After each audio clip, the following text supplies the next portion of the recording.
పరిశుద్ధుడైన యేసుక్రీస్తు నామమున మీ అందరికీ శుభోదయం.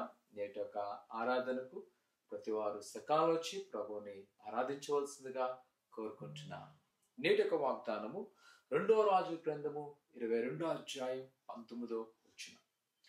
నీవు చేయు మనవిని నేను అంగీకరించి ఉన్నాను.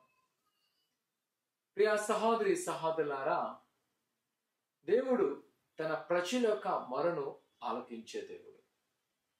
రాజుల గ్రంథాల్లో చూస్తున్నప్పుడు రాజులు వారి జీవితాల్లో అనేకమైన వ్యతిరేకమైన కాలం, అంటే ప్రతికూలమైన యుద్ధాలు లేదా కుటుంబ నేపథ్యంలో అనేక శోధనలు.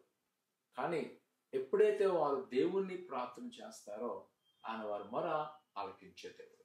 ఈ దినాన ప్రియ కుమార కుమార్తె, ఒకవేళ దేవునికి సన్నిధికి నేను ఎందుకు రావాలని అనుకుంటున్నావేమో, ఈరోజు నువ్వు ఆయన సన్నిధికి వచ్చి మొరపెట్టినట్లయితే ఆయన మొర ఆలకించు.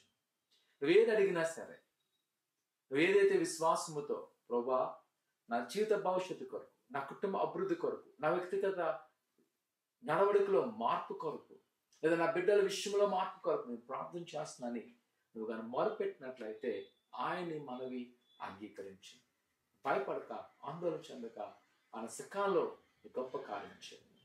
ప్రార్థన చేస్తాను. పరిశుద్ధుడా దేవానికి ఉన్నారు. ఆనాటి రాజుల పక్షమున గొప్ప కార్యం చేసిన తర్వాత వారు మొర ఆలకించి సమాధానం ఇచ్చిన ఈరోజు మా పక్షాన్ని సహాయం దయచేయండి. ఆయన మొర ఆలకించబడుతున్న దేవానికి ఉన్నారు. మా కోరికలు సిద్ధింప చేయబడుతున్న దేవానికి ఉన్నారు. మీరే తోడేనండి అన్న. ఎవరు ఏదైతే ప్రార్థన చేస్తున్నారో వారు ప్రార్థన ఆలకించి మీ కృపాక్షంత నింపమని ఏసునామమున తండ్రి. ఆమేన్. దేవుడు మన ప్రార్థన ఆలకిస్తున్నాడు. ధైర్యం ఉండండి. దేవుడు దీవించుగాక.